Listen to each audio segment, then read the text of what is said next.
economic, political and social crises. And that's globally, not just here in Scotland, not just in the UK, but a global crisis of a threefold nature.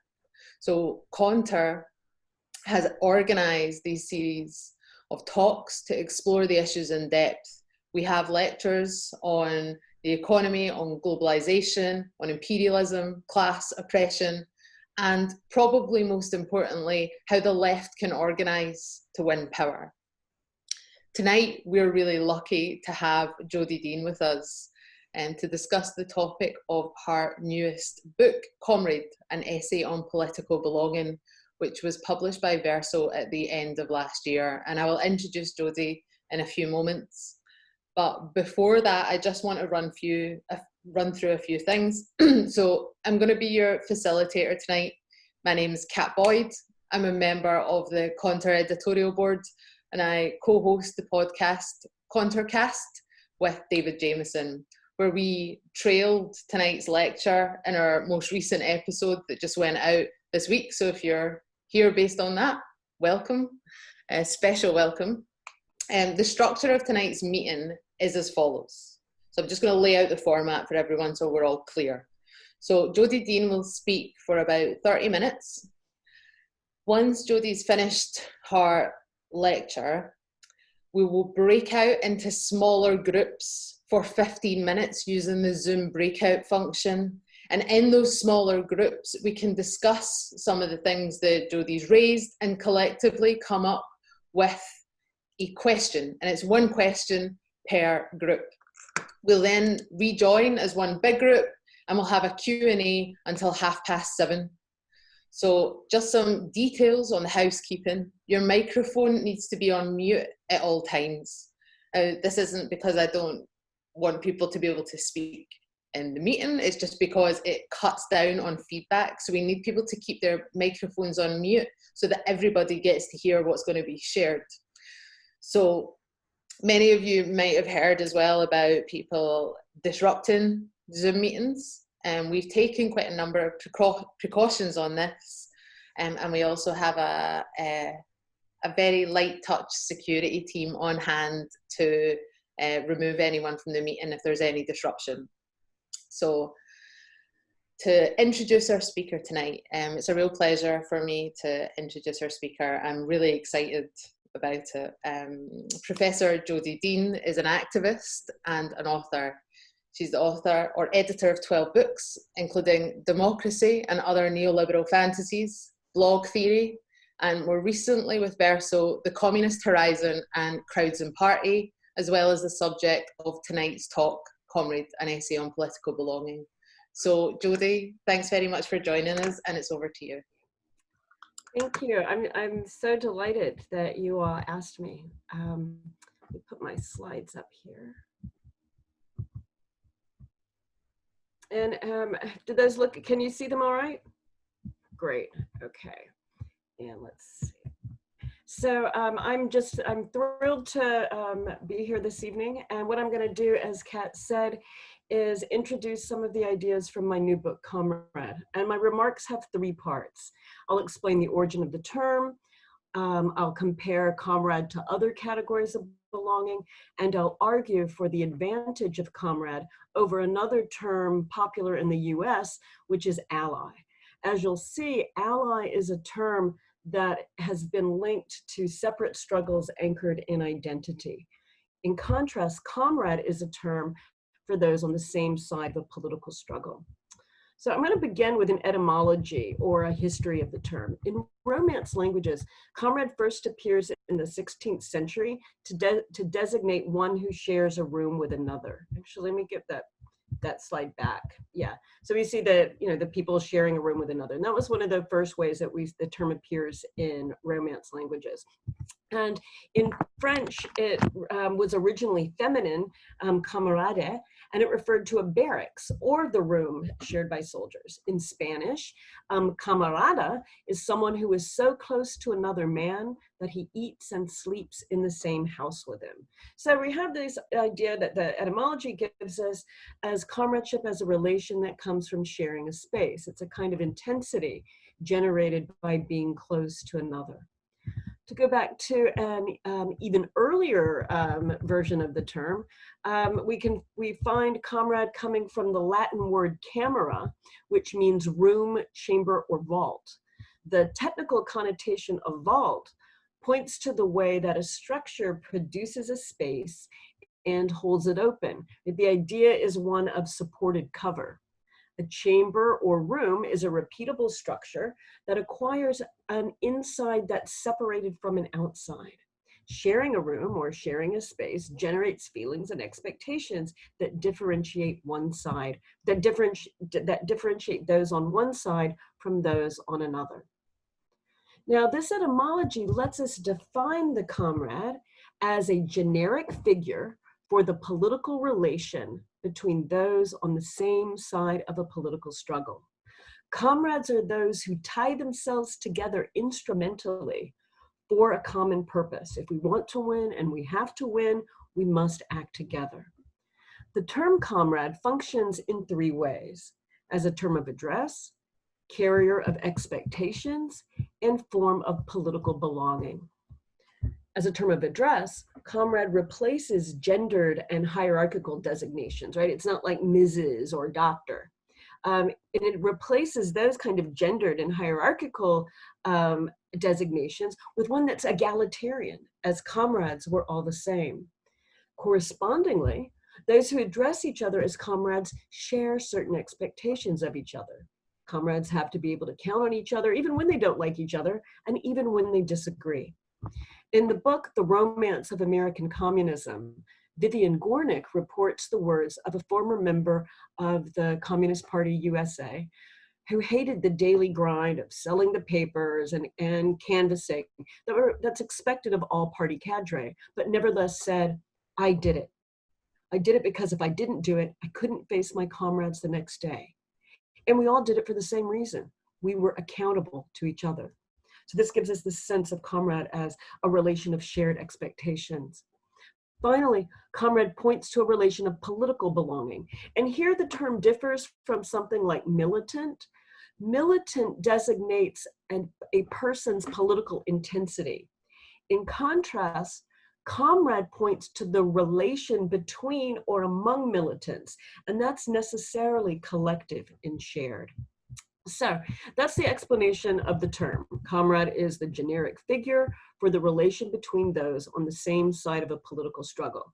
And a lot follows from this, namely shared expectations for action and a relation of political equality. It's going to be worth dwelling a bit more on this egalitarian element, because in the socialist and communist tradition, this is where the liberating and utopian power of comradeship comes from. The Bolshevik revolutionary Alexandra Kollontai pointed out that capitalism tears people apart, making them competitive, self-interested, and afraid. Communism abolishes these conditions and creates new ones where all workers are comrades above all else. As comrades, people's relations are characterized by equality, solidarity, and respect. Collectivity replaces isolation, egoism, and self-assertion. It makes people capable of freedom. The Russian word for comrade, tovarish, is masculine, yet its power is such that it liberates people from the chains of grammar. The same word is used for female comrades. A Soviet book on literary language that was published in 1929, when the language of revolution was still alive and fresh and new, it gives this example of comrade sister, which sounds really weird in Russian, but evokes the emancipatory ideals of the revolution. It doesn't have a gendered ending. For Kollontai, comradeship is a core principle of proletarian morality. It's the key to the radical re-education of our psyche under communism. Comradeship engenders new feelings, such that people no longer feel themselves unequal and compelled to submit. Now they are, quote, capable of freedom, instead of being bound by a sense of property, capable of comradeship rather than inequality and submission, end quote. This re-education of the psyche is crucial. It tells us that our relations to others change us. As comrades, we make each other, giving ourselves new skills and capacities, new forms of discipline and endurance. The Soviet writer Maxim Gorky also associated comradeship with liberation. In his short story, Comrade, Gorky presents comrade as a word that had come to unite the whole world, to lift all men up the summits of liberty and bind with new ties, the strong ties of mutual respect. Quote. His story, which is completely over the top, the story depicts a city of hostility, violence, humiliation, and rage, where the weak submit to the dominance of the strong. In the midst of all this miserable suffering in this horrible city, one word rings out, comrade, and the people cease to be slaves. They refuse to submit. They become conscious of their strength. They recognize that they themselves are the force of life.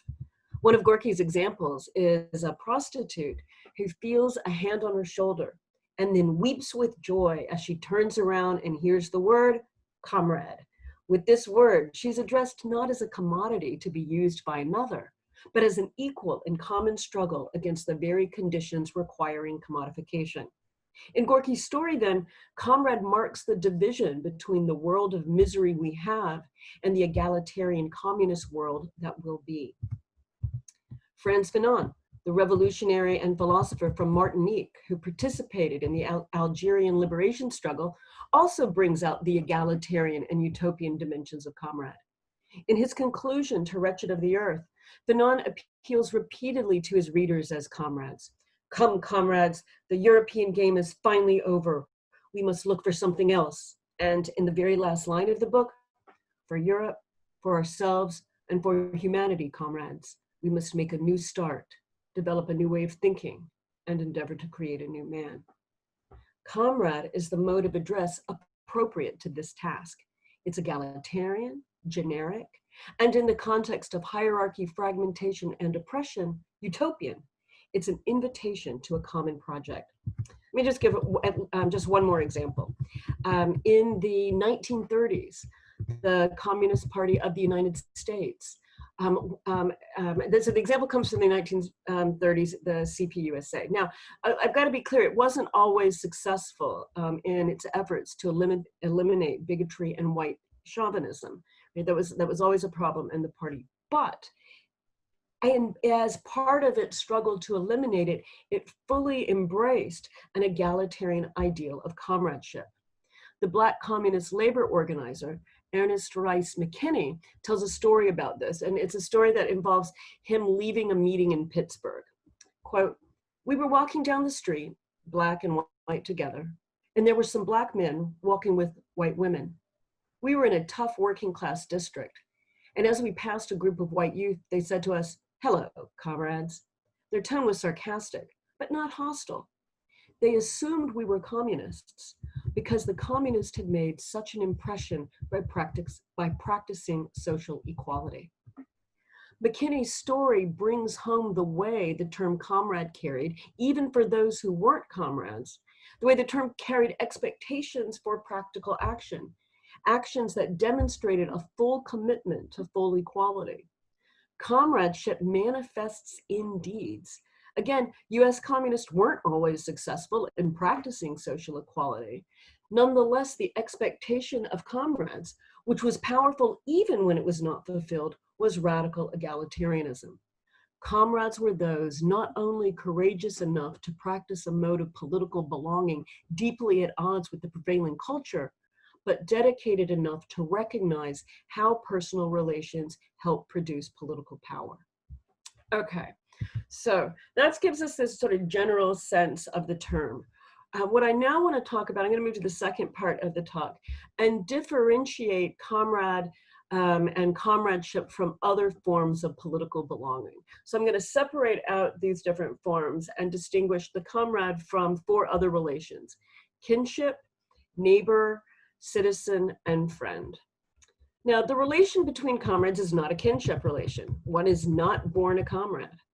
Comrade designates a relation that differs between those who, between relations between brothers, sisters, parents and children, spouses or cousins, right? Kin may and do oppose each other politically. We can be related by blood, without sharing a politics. I mean, many of us don't get along with everybody in our families because people in our families might have really crappy politics.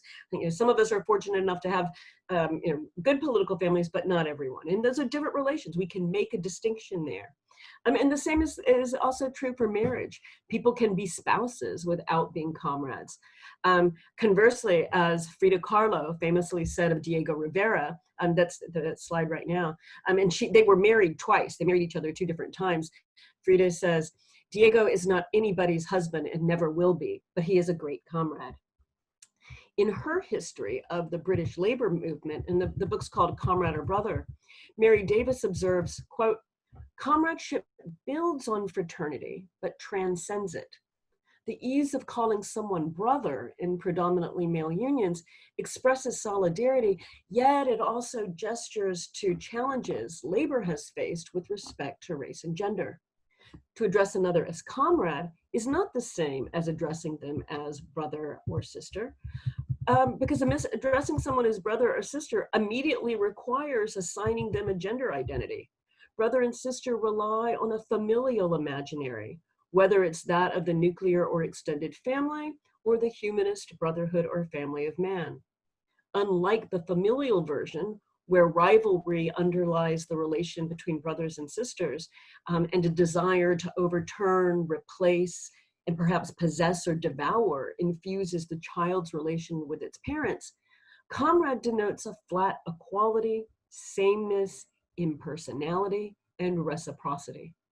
Desire is not to outdo or replace, but to support and be supported, not to let down and not to be let down. Desire is for collectivity. Likewise, the comrade is not the neighbor. Living near someone does not make that person your comrade. We can be part of the same locality, the same community, tribe, or neighborhood without being comrades. Comradeship does not designate an obligation that stems from proximity. When associated with communists, comrade points to political movement, mobility, motion, rootless cosmopolitanism and internationalism. This non-localizability is part of what makes the comrades suspect. Comrades may well have tighter relations with those who are far away than they do with those who are right next door. The comrade is also not the same as the neighbor understood in an ethical sense, right? Love thy comrade as thyself makes no sense. Comrades don't love themselves as uniquely special individuals. They subordinate their individual preferences and proclivities to political goals. Comrades' relation to each other is outward facing, oriented toward the project they want to realize, the future they want to bring into being. They cherish one another as shared instruments in common struggle. The comrade is also not the citizen. So the comrade's not the citizen. Citizenship is a relation mediated by the state. Comradeship exceeds the state. It doesn't take the state as its frame of reference. Comrade does not designate everyone born in or residing in a specific territory. One finds comrades all over the world. The early 20th century US socialist magazine titled Comrade is interesting on this score as it collects letters, speeches, articles, and all sorts of writing by European socialists. At the time, the new US socialists weren't part of any international, but they emphasized and affiliated with an international political movement. Comrade's rupture of citizen also manifests when we note how the state fears that communists are traitors, people with loyalties to an organization that aims to overthrow the state. In the United States during the Cold War, and still today in right-wing rhetoric, comrade was used sarcastically and derogatorily to accentuate the dangerous otherness of communists. Comrade and citizen thus stand in an antagonistic relation to each other as the discipline of the comrade is substituted for the law of the state. The relation between comrades is also not the same as the relation between friends. And this is a crucial point today, given the problems in left milieus that can seem exclusive and cliquish. People who would otherwise be on the same political side may not come together because closed and unwelcoming friendship groups prevent them from feeling a sense of commonality and belonging. Conversely, personal animosities that destroy friendships can undermine political work of comrades. So comrades may be friends, but comradeship and friendship are not the same. And we see this most clearly when friendships fray. Personal dislike does not mean that the person is not a comrade. In tight associations, comrade and friend relations can blur and overlap, and maintaining the difference and the distance between them takes work, right? So I'm not saying that this is some sort of easy thing. It's not. It takes work when these relations blend. It's not easy to keep them separate. But comradeship requires a degree of alienation from the needs and demands of personal life to which friends must attend.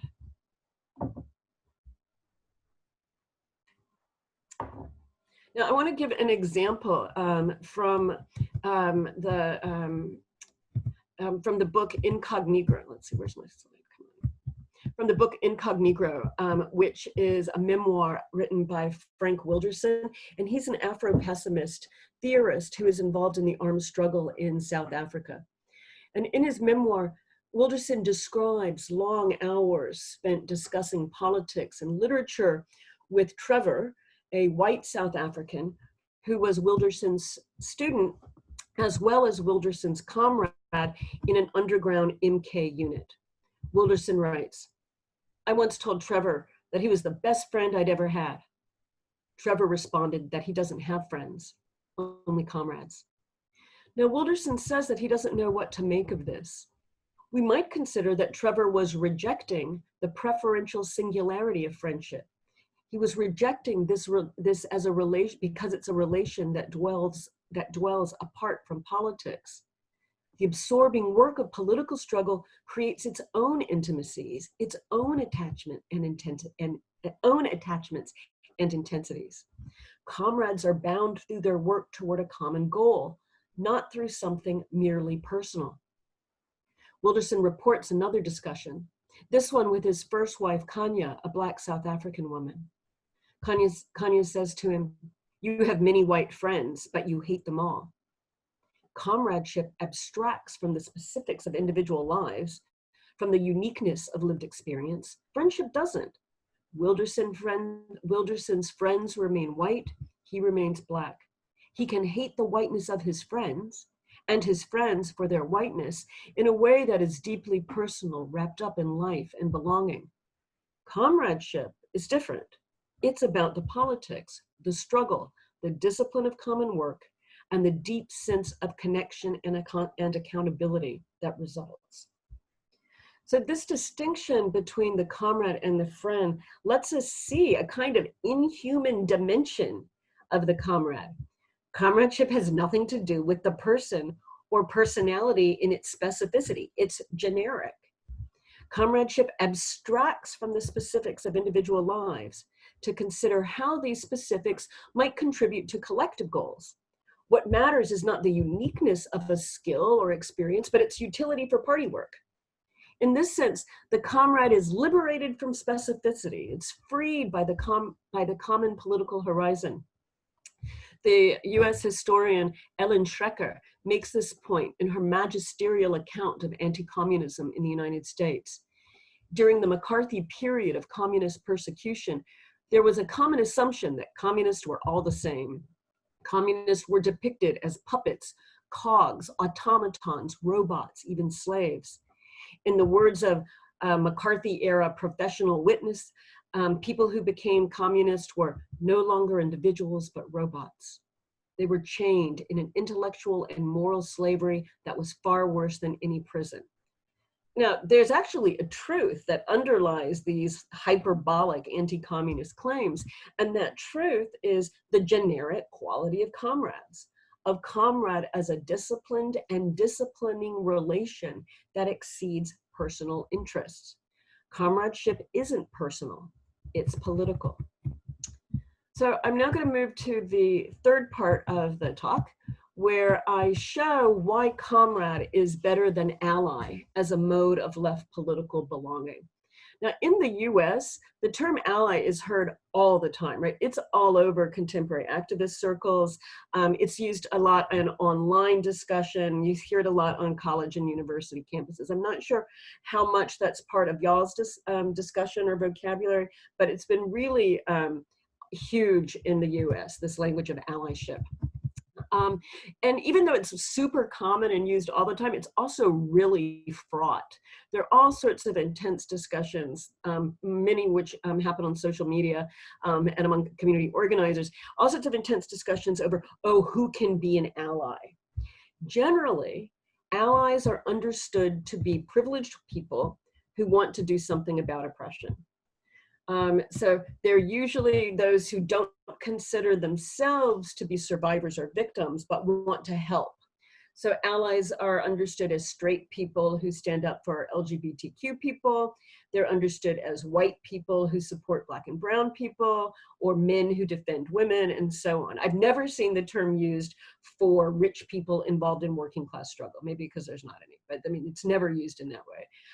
But it's basically allies are those who don't want to imagine themselves as homophobic, racist, or sexist. They see themselves as the good guys, as part of the solution. Now, as is frequently emphasized in debates around allyship, claiming to be an ally does not make one an ally. Allyship requires time and effort. People have to work at it. So much of the written and video work on allyship is instructional. It's kind of like a how-to guide or a list of pointers, right? How to be an ally, the do's and don'ts of allyship, and so on. And the instructions for being a good ally are generally like little mini lifestyle manuals, techniques for navigating, but not demolishing, settings of privilege and oppression. Individuals can learn what not to say and what not to do. They can feel engaged almost always without any organized political struggle at all. The politics in these allyship how-tos thus tends to consist of interpersonal interactions and individual feelings. And the guide usually targets the potential ally's individual attitude, feelings, and behavior, because that's what's understood as having to change. So I'm going to give some examples of how this discussion of allyship works. So we'll see, so you can see this, the way the politics becomes reduced to attitudinal adjustments. So an example from a publication called BuzzFeed, and the post was titled, "How to Be a Better Ally, an Open Letter to White Folks." And it was from a letter that was sent by a producer of a BuzzFeed video series in response to a question from a white person about being an ally. So here's the quote. "Have you ever had a conversation with a feminist man come grinding to a halt because he starts to complain about how feminists use language that exclude men, even the feminist men, right? Not all men. I have. Being a good ally often means not being included in the conversation, because the conversation isn't about you. It's good to listen. If you feel uncomfortable and excluded because you're white, you should own those feelings." Okay, end quote.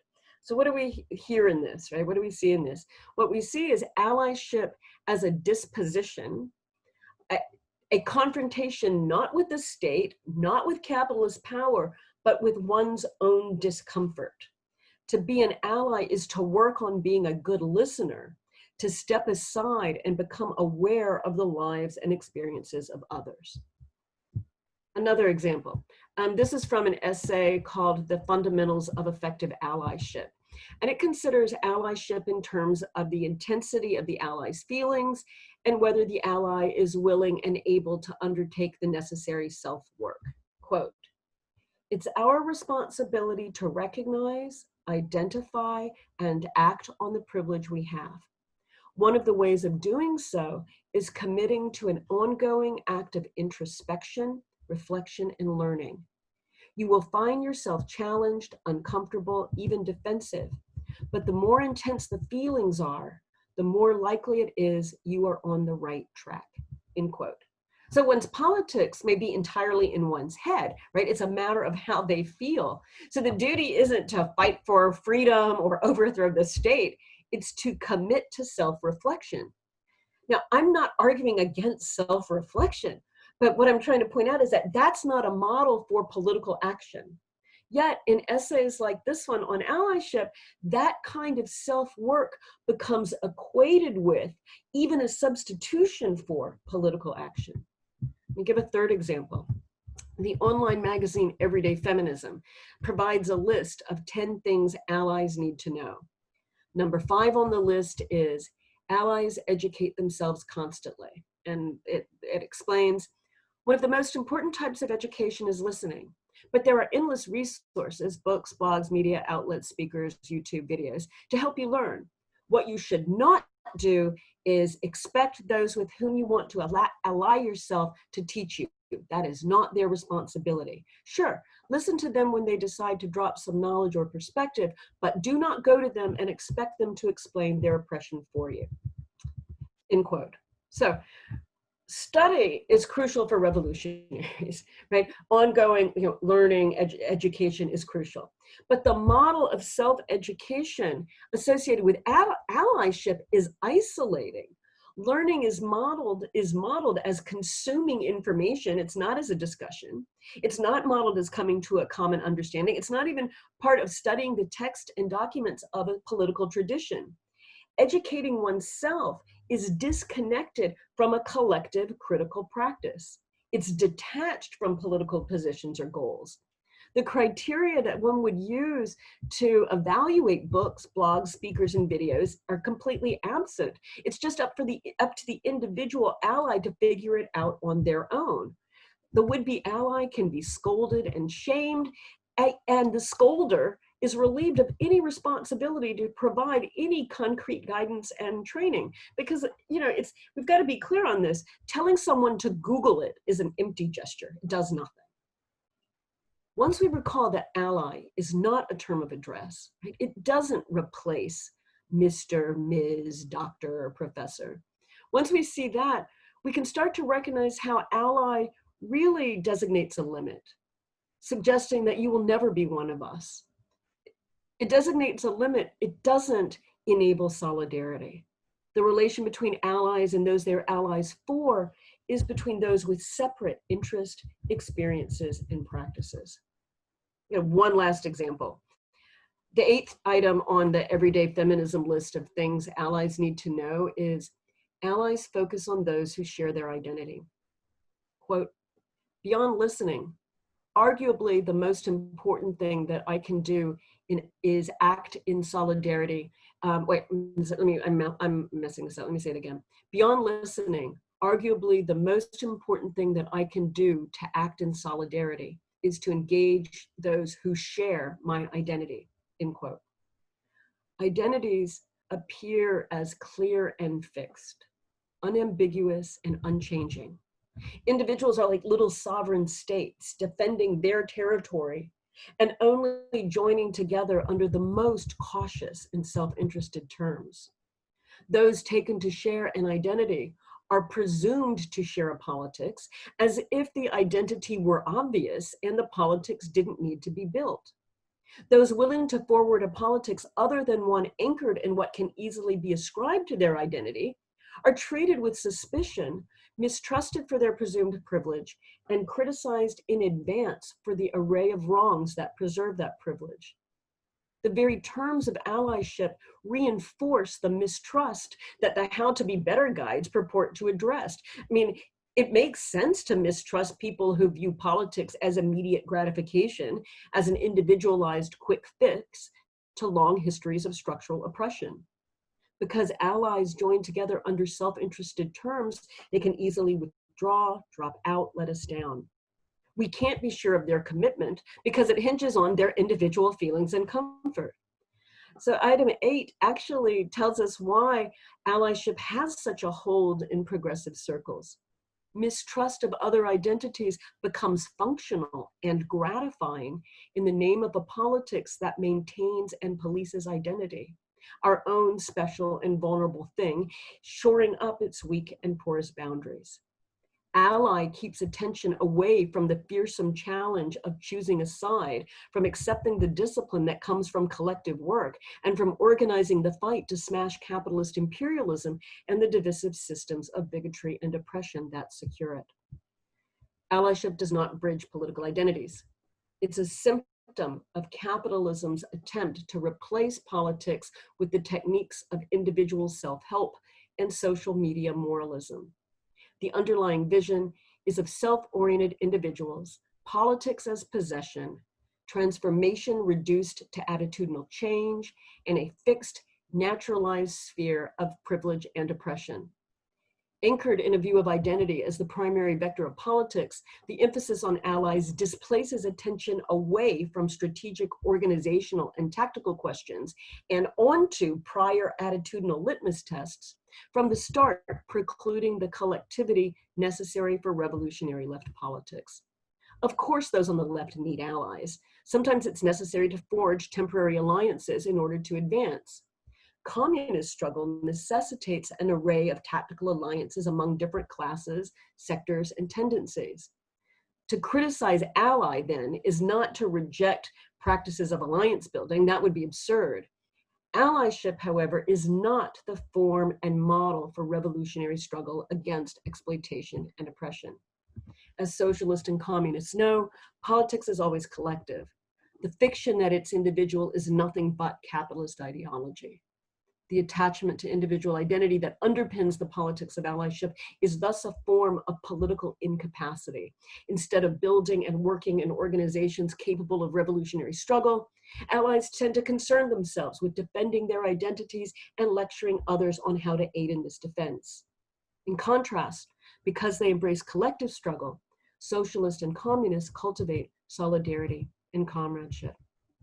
To sum up, I've presented the comrade as a term of address, carrier of expectations, and form of political belonging, the egalitarian relation between those on the same side of a political struggle.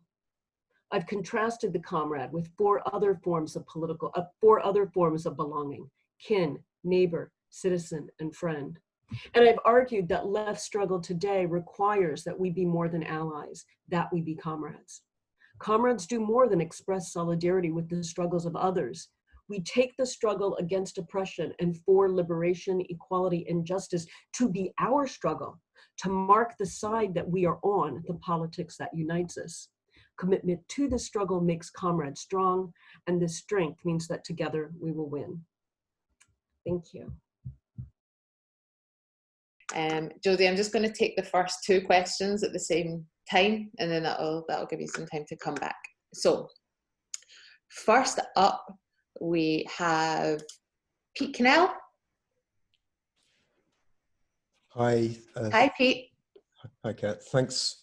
Yeah, in our group, we talked about a number of things, but one was about Comrade as a concept and as a word that has a history, and one that we felt had to be, in a sense, fought for, because you know, it doesn't exist as a kind of as a category in its own right without the way it's seen by people around us. So it isn't just functional for your relationships with people you organize politically with, but people who you're attempting to win to your politics as well.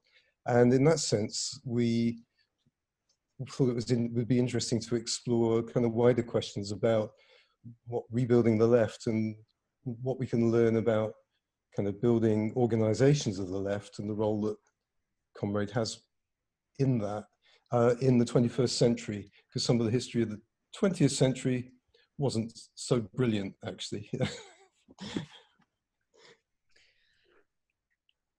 Excuse me. Thanks very much, Pete. Next up, I've got Comrade Kerry McGahey. Kerry, that's you. Oh, am I unmuted already? Yeah. Right, okay. So we had a really nice discussion. All of us were in agreement. We really enjoyed the talk, and it would be hard to disagree with the idea that Comrade is a better phraseology than ally. I'll get to the point. We kind of had two questions, which, as I tried to summarise here, are basically the same question. So, but I'll give you both. So one of them is, how do you deal with the power imbalance or the social position, or basically the problem of privilege in relationships of being a comrade? And then the other one was, is it possible to use a shared identity as a starting point to engage people in a political discussion, so that you can then make it very clear to them that you are a comrade, because that is a concept that we should fight for, because, well, we need to reclaim the comrade, don't we? But then if identity is used as a starting point to try and connect with people and engage with them, how do you transcend that then, so that it doesn't fall into the problems that you outlined with allyship? Does that make sense? Thanks, Kerry. Jodi, do you want to take These over? are super lovely comments and questions. I really appreciate the point that Pete's group made about that Comrade has history to fight for, right? That and that there's something in the language and in the rhetoric that has a that's itself political and politicizing, right? It's part of a struggle just to reclaim that history in a positive way, and that and I like the way that Pete's group brought out that is also connected to the work of rebuilding the left. And it's part of rebuilding the left. And I would say it's part of basically taking back the histories of the 19th and 20th century to say that there were battles that were won that should not be erased.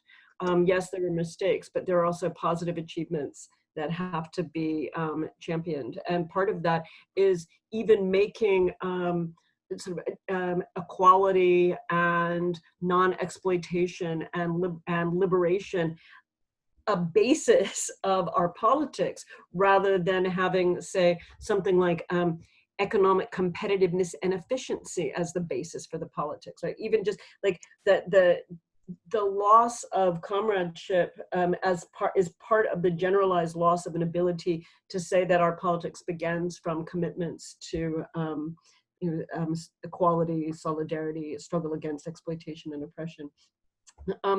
On the two questions that Carrie's group brought out, on the shared identity as a starting point, I think that's tricky, but super interesting. I think that's hard. I mean, I think all of us would probably say anything that we can use as a starting point in political work, we should use. And if it seems useful, then let's do it.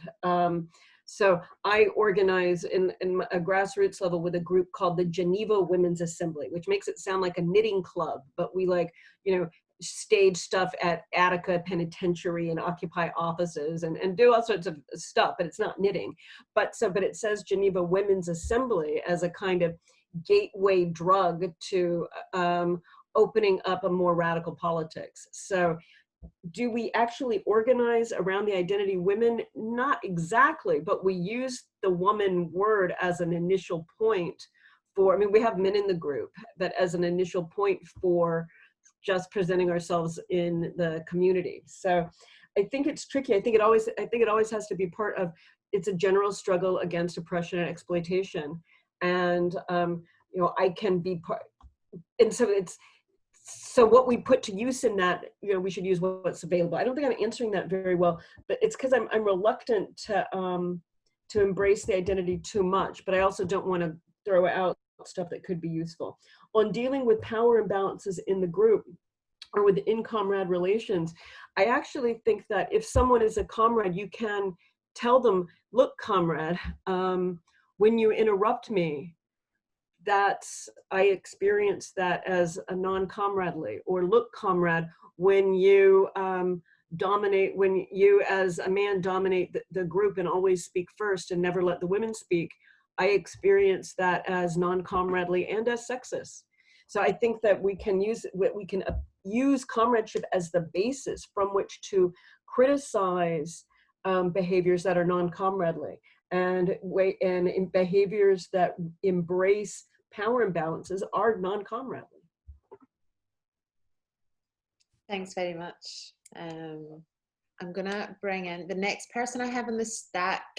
Their name just shows up as EH. So I'm gonna unmute you now, EH, if you want to introduce yourself to the group. That would be great. Yeah, that's you now. Thank you. This is Asra Hussein, and I'm based in Scotland. So first of all, I would like to thank Professor Jodi for this really fascinating talk / workshop. All of us in the group were just expressing how fascinating and thought-provoking the slides were and the information. And we were discussing mainly issues about terminology and labels. And reflecting on what you said, how you differentiate comrade from allyship, from kinship, from friends, and thinking about another American author named Bettina Love, and she published a book called We Want to Do More Than Survive. And in an interview talking about her book, she was talking about the difference between being an abolitionist and being a co-conspirator, and communicating these labels through experiences in the US about issues about police brutality and racism. And I'm interested, we are all in the group interested in your take on that point. Like, what do you think of these labels and how do they intersect with the term comrade? That's it, thank you. Thank you. I've got Stephen Perkins next. Okay, we had a division in the group, I have to say. Initially, the kind of general points people made is how much they enjoyed the talk and your most recent book, Jodi, Comrades, which at least 2 people have read very recently. And one person of the group suggested that perhaps you give identity politics more of a hard time than it deserves. That, you know, in the modern world, the issue of identity is a very important one, and it's an important way in which people make political links with other people around certain areas of political struggle. On the other hand, I wanted to ask this, you know, the principle of the comradeship have to be embedded in kind of organisational practices, in organisations that people join.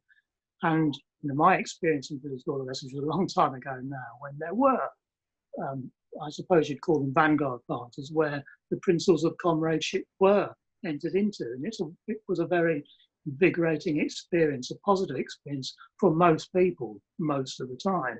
Obviously, there were difficulties, there are difficulties with that. But the question I'd like to ask is this, is how do you begin to enter into those forms of organisation in the modern world, where identity politics is, frankly, the sort of hegemonic notion of political participation, where there are wider politics, for example, in England, where I live, the notion of the issue of whatever engagement people might have with the British Labour Party comes into play for most people, given the absence of other left organisations of any size. And it's certainly the case you can't join the Labour Party from the left and expect to have comradely relationships with other party members. So the question would be, how do you begin? Where do you begin to recreate an organisation based on comradeship, which I think most people would want to do. Most people on the left would certainly want to do that. Thanks, Stephen. Next in this little stack, I've got Mike Downham. Weren't those 2 questions already? Was it? Sorry. Okay. Let you come back before I fire more on. Okay, so I appreciate both of the comments and questions. I haven't read the Bettina Love book, but I'm glad to have that brought to my attention. Here's the thing, is like abolitionist, to my mind, tells you something about the content of the politics. It doesn't tell you anything about the relation between the people who share that politics, right? So it's what it's designating is what the goal is, what they're struggling for, not anything about how they relate to one another. And co-conspirator seems like, at least from the way I understood you using Bettina Love, seems like that's a critical term, but like that for her, it would be bad to be a co-conspirator. Though I would say it kind of depends on what the conspiracy is. So if it's a co-conspirator with you know, forms of the police state, then of course that's bad. But if it's a co-conspirator to bring it down, you know, that would be good. So again, co-conspirator only tells you about, it doesn't tell you about the relations between those people. What it tells you is the enterprise they're engaged in has some degree of a secret plan involved in it, it seems to me. So that's my first pass. On the too critical of identity politics, that might be fair, or it might be the case that it's necessary to make the criticisms clear in order to address them. And I would say that, I mean, first, we know nothing about a person's politics when we know just their identity. There's nothing about a politics that follows directly from an identity. And the way that and in the earliest versions, you know, the term identity politics actually comes from the Combahee River Collective. And what they say is that we're arguing for a politics that begins from our identity, but they don't confine it to their identity. They were trying to work out some very specific problems that they were facing as Black women socialists in movements in the 70s, and where they were being kind of frozen out as either Black or as women. And they're just like, you know, wait a minute, we can build a socialist politics from where we are too. And so I would say that, but what's happened today is like, it's like if one makes any kinds of, at least in the United States, arguments around class, they're immediately trashed on identitarian grounds. And so it's like, it's been difficult to hold up the fact that the majority of people in the working class in the United States are people of color. That in fact, a majority of people in the working class are women in the United States. But those instead what happens is the race and class dimensions get weeded out. So I don't feel like I'm too critical of identity politics. What I'm trying to do is demonstrate the limitation, the way it's limiting our politics. On the embedded in practices and organization, that's exactly right. I mean, essentially what I'm talking about is the relation between people in a revolutionary party. It's not the case that membership in any mass party like Labor or God forbid the US Democrats or something like that is a comradely relation, right? That there's not, in part because you don't know what you can expect from anyone. It's basically nothing. And there are too much big tent parties that aggregate a whole differentiated set of views rather than try to forward a very specific program. I think that we have to go back to the small parties. And I recognize that many of them have their problems. But I actually don't see another way. I think that eclectic groups and issue groups are too ephemeral, and the big parties are too big. One can be at a small party that pursues an entryist strategy that tries to guide or push some of the big parties. But I think that that work in small militant parties is crucial.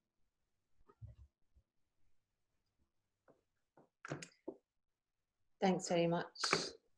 Well, now it's Mike Downham's turn. This is the second last round, so we'll have these two answers and then another two, and then we can sum up. So, Mike, are you there? Yep. Thank you, Jodi. You certainly got our group going. We were not short of things to fill the time at all. We talked about the which some other comrades have fed back about too, the terminology being less important than the reality, because whatever word we use for this relationship is not quite enough, and words always carry with them contextual baggage. The comradeship carries historical baggage, and allies, we thought, perhaps might be more specific to a US culture than to the Scottish culture, but we're not sure about that. But you allude to that possibility yourself, I think, Jodi. And so we thought it was more important to ask this question: how can we learn to get better at incorporating the differences which inevitably develop between people in left political groups, without allowing these differences to hold back the group or even to break it? And by the differences we identified in particular were disagreements about strategy, friendships, and love relationships.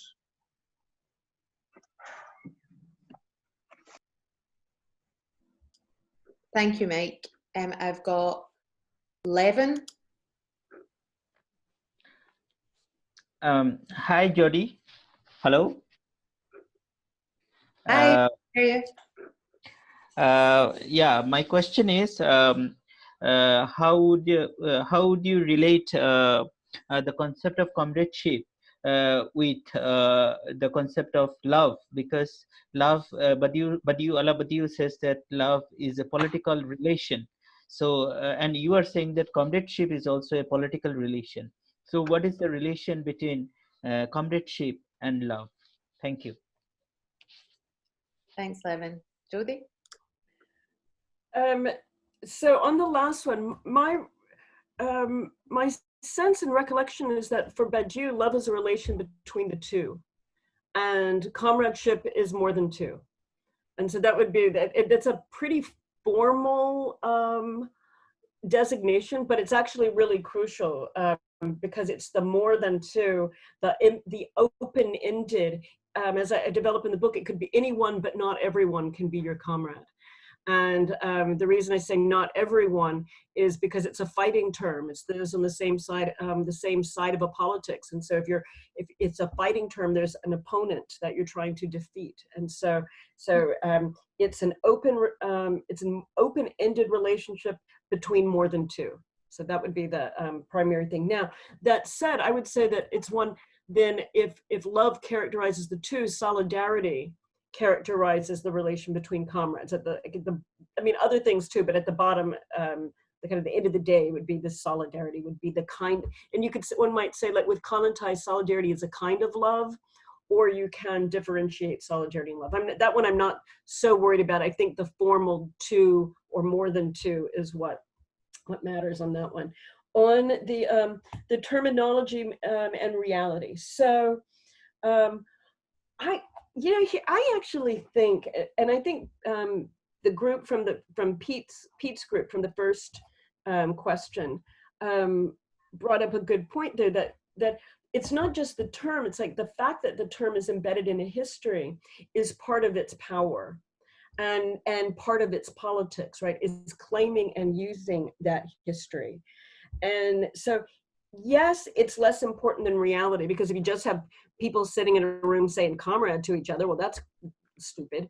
But it's not only, so it's not just, the term by itself can't do the work. You're right to say that practices and organizations really matter, but I do think, I don't want to throw away and just say, well, any term will do, right? Like, for this group, Diem, it's this European party, I can't remember the whole, Diem something, there might be a number in it, I can't remember the name. They had this long email exchange a number of years ago on what to call each other in the party. Because there were some of the more radical leftists wanted to say comrade, and others were happier with colleague. But I think, and to my mind, it's like, aha, that really betrays the neoliberal underpinnings of this whole group, which is just not very comradely on my part, but anyway. So I think that the term does matter because of the histories that it brings in, and because of the relations that it holds, that it wants to hold and support. So when we recognize that our group is one of comrades, then we can say things like, that you three over there are close friends who, and like go to the pub every evening or babysit each other's kids is wonderful.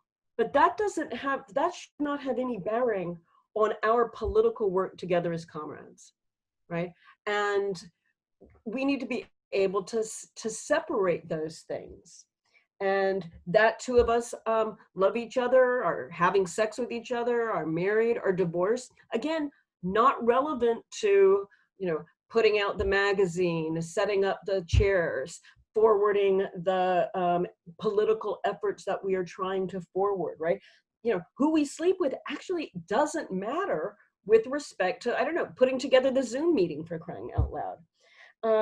So there, knowing that we are comrades lets us understand the different kinds of relationships we're in ways that I think and experience as being more productive for actually getting the party work that we have to do done.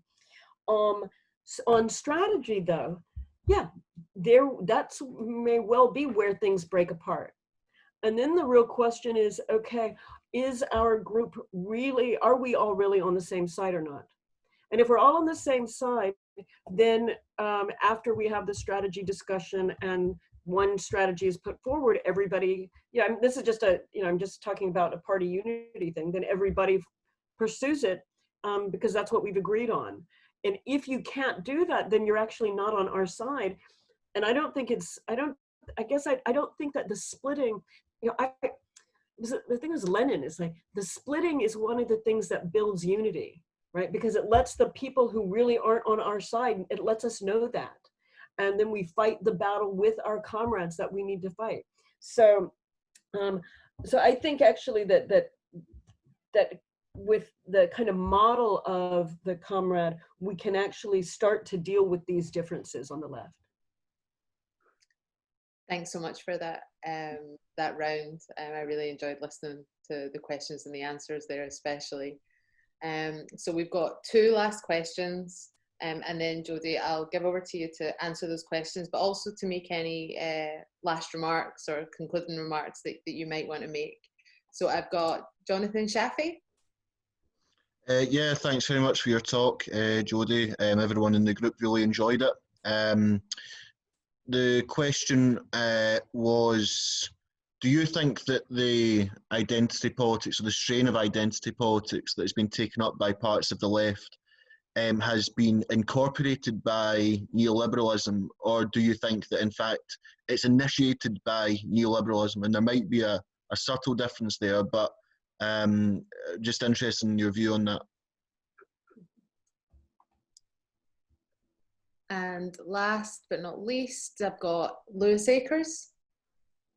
Hi, hi Jodi. So I've got a couple of questions in relation to, I'm actually writing a review of your book for Conter, so I'm actually quite excited because I've been rereading the book this week and watching lectures about the subject on YouTube. So I've got a couple of questions. When I was sharing the event around, somebody commented on the post that I put into a group saying, doesn't a topic like this just feed into the perception among the wider unorganised working classes that the modern left are a bunch of detached individuals with too much time on our hands? My response to that was that the abandonment of Comrade has led to us becoming further atomised and led to our further disconnection from the working class because we are not able to connect in a way that's relates to their lives. I was wondering if you could offer a comment on that, and if you could give us a little bit more detail on the concept of discipline within socialist organisations and what form that takes in the 21st century. Thanks, Jonathan and Lewis. Jodi, so over to you for those questions and any concluding remarks that you've got. Thanks. So you want to be done by 1/2 I'm afraid it might take a little more than a minute. Yeah, don't worry, don't worry. We can go a few minutes over. Okay. So I love the question about identity politics and neoliberalism. I actually think that that neoliberalism has incorporated it, not initiated it. And I think it's the time you know, that the right always does this, right? The right steals left tactics and left ideas and puts them to its own, you know, pernicious purposes. And I think that's one of these examples. I mean, identity politics emerges on the left in the context of left struggle. When people in the left were, I mean, you know, women and people of color were experiencing non-comradely behavior and exclusionary behavior from, you know, people that essentially men and white people in the movements. And we got to own up to that, right? I mean, that when any dominant groups treat other people in their groups in a non-comradely way, it hurts us. It hurts the movement's ability. I mean, on the left, we don't have the guns and we don't have the money.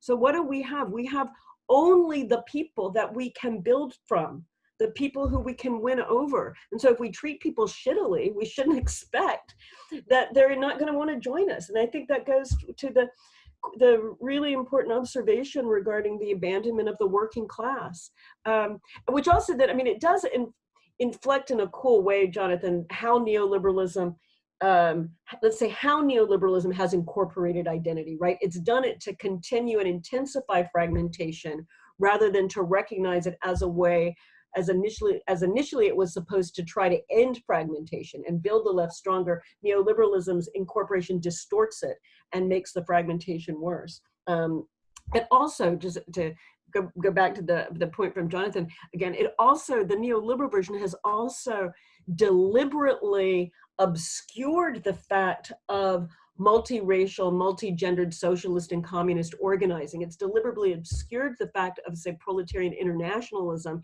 and anti-colonial struggle as crucial part of the history of the 20th century, right? It was never the case that the 20th century was just white workers, right? And so neoliberalism, as it is taken over identity politics, has erased massive histories. And so part of comradeship is rejecting the neoliberal erasure and holding all of this up as part of socialist and communist struggle.